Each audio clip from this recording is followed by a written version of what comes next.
وأشهد أن لا إله إلا الله وحده لا شريك له وأشهد أن محمدا عبده ورسوله أما بعد فأعوذ بالله من الشيطان الرجيم وأن هذا صراطي مستقيما فاتبعوه ولا تتبعوا السبل فتفرق بكم عن سبيله ذلكم وصاكم به لعلكم تتقون.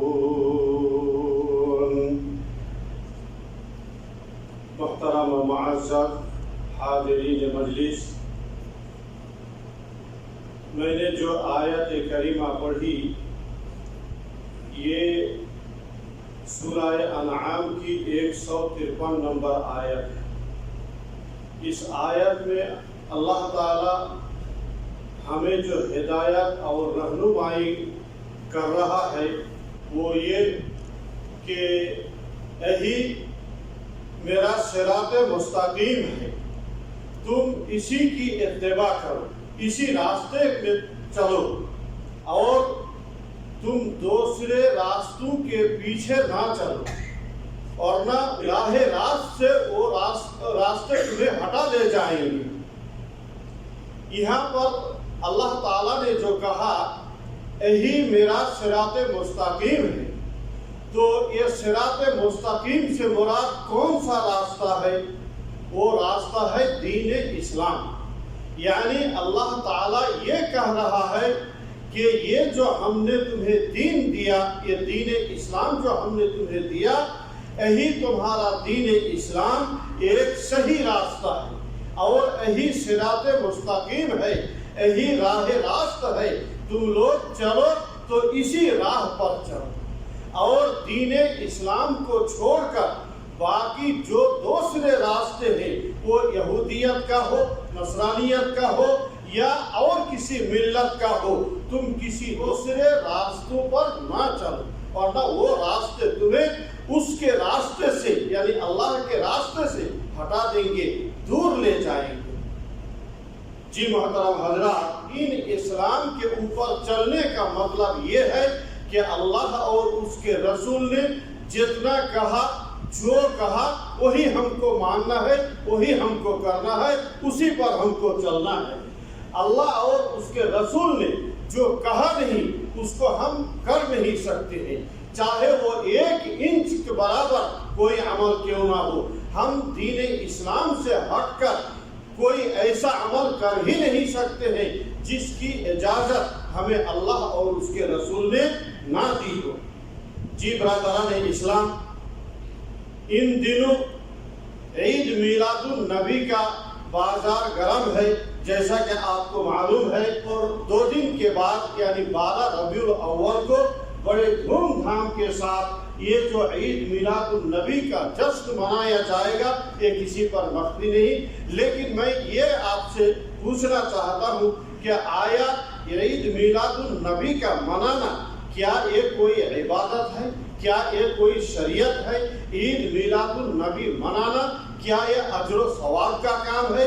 کیا عید میلاد النبی منائیں گے تو اس پر ہمیں اجر و ثواب ملے گا؟ تو آپ اگر پوری تاریخ کھنگال ڈالیں گے، آپ اگر قرآن اور حدیث کی تمام کتابوں کو پڑھ ڈالیں گے تو آپ کو کہیں بھی اس تعلق سے یا اس کے بارے میں کوئی ایک حدیث یا ایک بات بھی نہیں ملے گی کہ عید میلاد النبی منانے کی ہمیں اجازت دی گئی ہے. یعنی شریعت اسلامیہ میں عید میلاد النبی منانے کا کوئی ثبوت نہیں ہے. آپ یہ بتائیے کہ عید میلاد النبی ہم کس کی مناتے ہیں؟ رسول اللہ صلی اللہ علیہ وسلم کی ہے نا. تو جو عید ہم اللہ کے رسول کی منا رہے ہیں وہ جشن کیا اللہ کے رسول کے زمانے میں منایا گیا تھا یعنی خود اللہ کے رسول کا برتھ ڈے ہم منا رہے ہیں. تو اللہ کے رسول جب تک زندہ رہے، چاہے وہ نبوت ملنے سے پہلے ہو یا نبوت ملنے کے بعد ہو، کبھی بھی آپ نے اپنا جنم دیوس یعنی اپنا برتھ ڈے یوم ولادت آپ نے کبھی منایا ہے؟ کہیں آپ نہیں دیکھا سکتے. پوری اسلامی تاریخ آپ پڑھ ڈالیے، کہیں آپ کو نظر نہیں آئے گا، ایک بھی ثبوت آپ کو نہیں ملے گا کہ نبی اکرم صلی اللہ علیہ وسلم زندہ رہتے ہوئے اپنی زندگی میں کبھی آپ نے اپنا یوم ولادت منایا ہو. ایک بھی ثبوت آپ نہیں دیکھا سکتے. چلیے، اللہ کے رسول کا زمانہ ختم ہوتا ہے، اللہ کے رسول کی وفات ہوتی ہے، پھر اس کے بعد آتا ہے صحابہ کرام کا زمانہ. اللہ کے رسول صلی اللہ علیہ وسلم کی وفات کے بعد صحابہ کرام کا زمانہ مکمل 100 برس تک چلتا ہے، اور اس 100 سال کے اندر کبھی بھی کسی بھی صحابی نے عید میلاد النبی نہیں منائی. میلاد النبی کا جشن کبھی بھی کسی بھی صحابی نے نہیں منایا.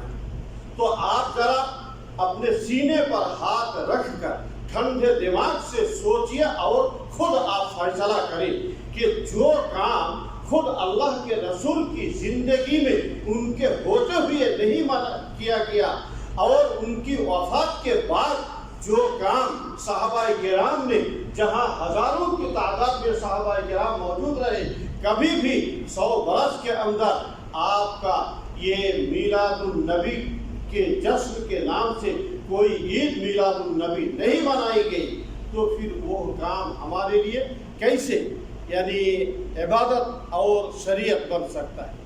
وہ عمل ہمارے لیے کیسے ثابت ہو سکتا ہے؟ کیسے ہم اس کام کو صحیح کہہ سکتے ہیں؟ ذرا آپ انصاف سے سوچیے. یہ جو عید میلاد النبی اس کا جو پرچلن ہوا، عید میلاد النبی کا جو رواج ہوا، یہ کب ہوا آپ کو معلوم ہے؟ 100 سال، 200 سال، 300 سال، 400 سال کے بعد. 1 سال بعد نہیں کہہ رہا ہوں، 2 سال بعد نہیں کہہ رہا ہوں، 3 سال بعد نہیں کہہ رہا ہوں، بلکہ کتنا؟ 400 سال کے بعد.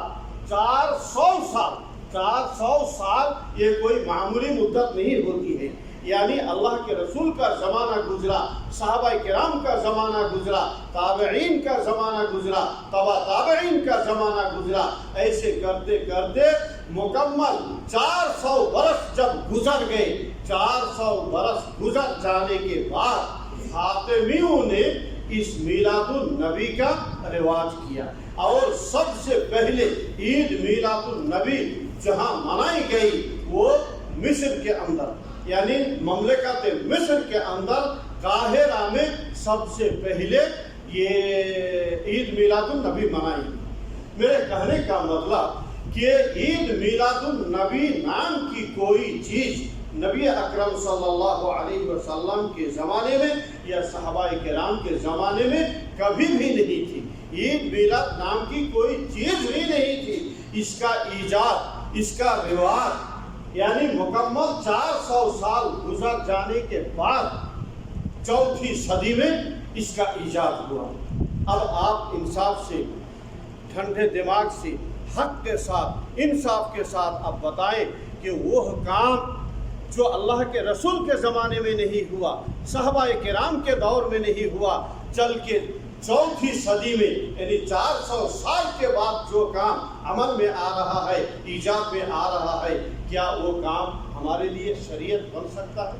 کیا وہ کام ہمارے لیے شریعت ہے؟